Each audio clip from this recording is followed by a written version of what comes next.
C'est historique, la langue soninké aura désormais sa journée internationale, parlée par des millions de personnes en Afrique de l'Ouest. Elle devient ainsi la deuxième langue africaine après le Kiswahili à bénéficier d'une journée mondiale, une première qui sera lancée demain à l'UNESCO. On en parlera dans un instant avec Ousmane Diagana. Sunka.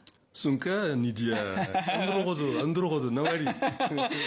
Sunka qui veut dire bonsoir en soninké. Je ne pourrais pas poursuivre la conversation malheureusement avec vous en soninké, voilà, mais le cœur y est. Et je vous dis, Sunka Jam Nawari Morosiri. Ça veut dire, oui. Sunka Sade, bonsoir à vous également. Bonsoir. Je vous remercie et avec grand plaisir. Donc je rappelle que vous êtes président de l'association pour la promotion de la langue soninké, docteur en linguistique. Mais d'abord, voici ce reportage de Kaoru Magassa en région parisienne. Du fait de l'histoire, on trouve de nombreux locuteurs de soninké en France. Regardez. Dans les rues de Paris, pour entendre parler soninké, il faut tendre l'oreille autour des logements de travailleurs migrants. Dans le 12e arrondissement, un bâtiment accueille des centaines de personnes originaires d'Afrique de l'Ouest. Français d'origine malienne, Abdoulaye Diaby s'y rend depuis des années. Le foyer, c'est la base de tout, c'est l'intermédiaire entre la France et le pays. Donc les messages qui vont venir des chefs de village, des familles, qu'est-ce qu'ils auront besoin, s'il y a des constructions de puits, des constructions d'écoles.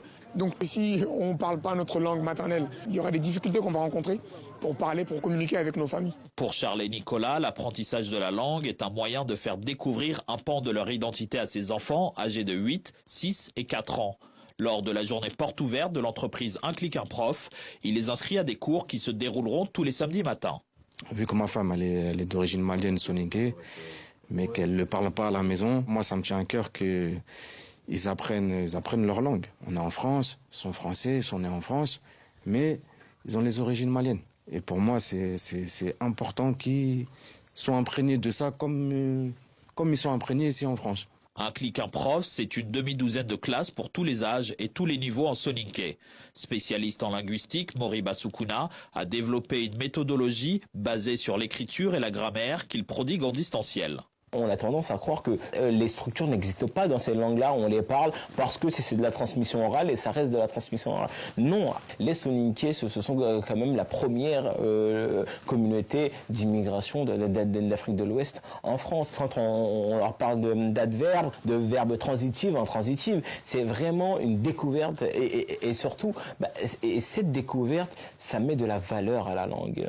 À Saint-Denis, l'association pour la promotion de la culture soninké a été créée il y a plus de 30 ans pour que les jeunes générations se réapproprient leur histoire. À quelques jours de la première journée internationale de la langue à l'UNESCO, c'est l'effervescence dans les bureaux de l'organisation. 3 générations de femmes préparent leur tenue pour la grande cérémonie, mais au-delà des festivités, l'objectif visé est la protection et la diffusion de la langue. Les prochaines étapes, c'est le soninké au bac, parce qu'aujourd'hui, des franco-soninké, il y en a beaucoup. Quand on dit à nos enfants que le soninké est un plus, il faut leur démontrer que c'est un plus. Donc, pouvoir utiliser sa langue maternelle en option pour pouvoir avoir des points supplémentaires au bac, pourquoi pas. Ça existe déjà dans beaucoup d'autres langues, africaines. Et puis, surtout, on a le centre culturel soninké qui devrait voir le jour, on l'espère bientôt, en France. Un centre culturel qui sera acheté par la communauté soninké, sous l'impulsion du président de l'APS. En France, il n'y a pas de statistiques fiables sur le nombre de locuteurs de soninké. L'APS, l'association pour la promotion de la culture soninké, chiffre leur nombre à des centaines de milliers de personnes. Et avec l'aide des outils numériques et surtout grâce au regard d'intérêt de la diaspora, l'association estime que ce chiffre ne va pas cesser de croître. Des soninké venus du Mali, du Sénégal, de Mauritanie, de Gambie ou encore de Côte d'Ivoire. Pourquoi est-ce important d'avoir une journée mondiale ? Alors, c'est important d'avoir une journée Nidia parce que toutes les langues qui sont parlées dans le monde sont plus ou moins menacées de disparition. Et des statistiques, des recherches ont montré que certaines langues sont vouées à la disparition dans les 50 années. Et à un moment donné, on avait craint aussi pour le soninké. D'abord, on n'est pas nombreux parmi les locuteurs. Oui. Et ensuite, comme on a constaté quand même que de plus en plus de langues sont menacées de disparition, on s'est dit que quand on a une journée, même après nous, cette langue nous survivra. Donc aujourd'hui, même s'il n'y a plus une seule personne qui parle le soninké dans le monde, la langue soninké demeurera parce que la journée internationale de la langue soninké, qui a été décrétée par l'UNESCO et dans le monde entier, donc restera même après la disparition de tous les soninké. Vous le disiez, justement, il n'y a pas beaucoup de personnes qui parlent le soninké. Il y a des pays en Afrique où la langue est plus parlée encore que le soninké. Alors, comment s'est passé ce processus pour qu'elle ait une journée mondiale? C'est parce que tout simplement, les soninké sont des gens qui travaillent, sont des gens qui sont engagés, qui sont très au fait de la civilisation et du monde également. Cette journée a été obtenue, c'est l'occasion aussi de rendre hommage, bien entendu, à tous ceux qui nous ont précédés, qui ont travaillé sur la langue et la culture soninké. Forcément, je pense à Djadji Soumaré, forcément à Yacouba Diagana, forcément à Dembo Diagana. Et également ceux qui sont vivants également, donc tous ceux qui nous ont aidés, tous ceux qui ont contribué à la promotion de la langue et à la culture soninké.